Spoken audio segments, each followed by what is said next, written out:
वज़ीर आज़म साबिक और बहुत ज़्यादा साबिक भुट्टो साहब और थोड़े से साबिक नवाज शरीफ साहब, उनको इंसाफ मिलने का सिलसिला शुरू हो गया है। लेकिन आमिर इलियास राणा साहब, इमरान खान की भी आज कार्रवाई चल रही थी कोर्ट में, तो क्या अब कुछ साल बाद जब रुते आसमां चेंज होगा, कौसे कज़ा बिखर जाएगी, कोर्ट्स का मिजाज चेंज हो जाएगा बादिल नज़र में, फिर उनको उस वक्त इंसाफ मिलना शुरू होगा, फिर फैसले उठा उठा के बाहर फेंके जाएंगे जिस तरह नवाज शरीफ साहब का फेंका गया आज। आमिर भाई, यही होगा? देखें, हमारी बदकिस्मती है ना कि हम इस तरह की गुफ्तगू करने पे मजबूर हैं।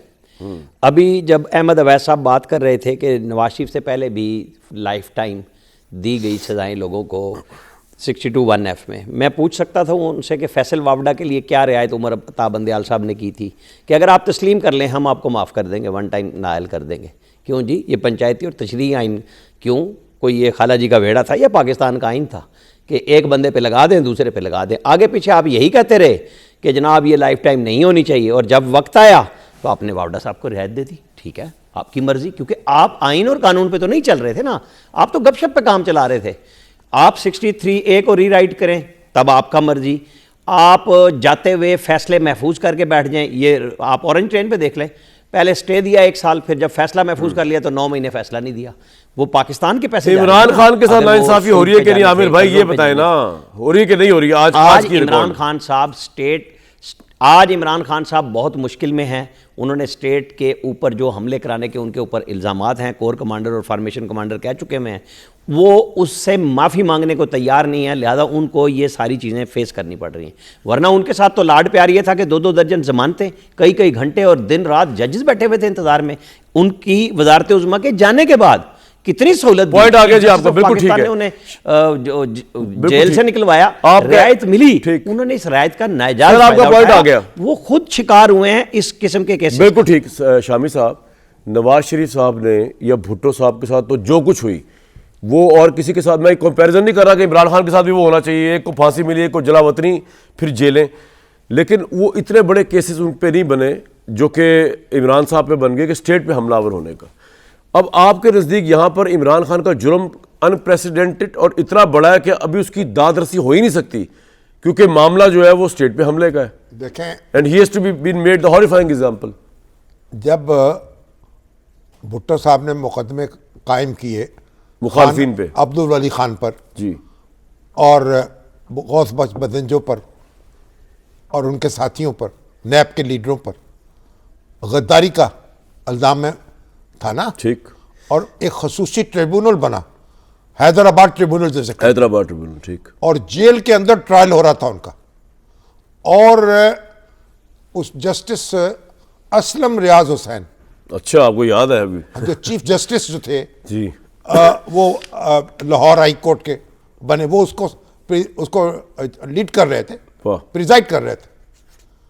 तो पीएनए जो है उसका जब गुफ्तगू शुरू हुई, मुज़ाकरात शुरू हुए ज़ुल्फ़िकार भुट्टो से और कौमी इत्तेहाद के लीडरों के, ऑपोजिशन का जो सियासी जमातों का इत्तेहाद था, मैं लोगों को बताता जाऊँ साथ साथ, जनरल ज़ियाउल हक ने उनमें पेश हुए, ठीक, उनमें आए चीफ ऑफ आर्मी स्टाफ उस मुलाकात के दौरान, मुज़ाकरात के दौरान, और ज़ियाउल हक को भुट्टो साहब लेके आए मुज़ाकरात में। हाँ जी, उन्होंने कहा कि ये जो हैदराबाद ट्रिब्यूनल है ना, ये नहीं टूट सकता, ये बड़ा संगीन मामला है। ठीक, ये किसने कहा? जनरल ज़ियाउल हक। जनरल ज़ियाउल हक उनको कन्विंस करने की कोशिश की, ठीक, क्योंकि जो ऑपोजिशन के लीडर कह रहे थे का मामला है, ये है वो, इसको खत्म करें। ठीक ठीक ठीक, उन्होंने कहा इसको खत्म नहीं किया जा सकता इतनी आसानी से। तो सर इसका इमरान खान से पैरेलल क्या ड्रॉ बता रहा हूं जी, मार्शल लग गया, ठीक है, फिर क्या हुआ? जनरल ज़ियाउल हक आ गए, अब्दुल वली खान बीमार हुए, उनको CMH मुल्तकिल कर दिया गया, वहां उनकी मदाज पुरसी के लिए आए, तो वो जुमला हिस्टोरिक बताए जरा लोगों को। उन्होंने तारीखी जुमला बोला, वली खान ने ज़ियाउल हक को कहा जी, उन्होंने कहा जनरल साहब कबर एक है और आदमी दो हैं, या आप या वो, या आपको, या आप या भुट्टो, ठीक। और उसके बाद हमने देखा वो हैदराबाद ट्रिब्यूनल टूटा, वो ऑपोजिशन बाइज्जत बरी हुई, नहीं रिहा हुई, अब्दुल वली खान उनके साथी रहा हुए, वाह, उनको बहाल किया गया, बलूचिस्तान में अमन चैन हुआ, आज भी रेलेवेंस बताए, इमरान खान से क्या बनती है अब इसकी? आपको एक जमाने में आप कहते हो बड़ा संगीन मुकदमा है, अब वो खत्म हो गया वो।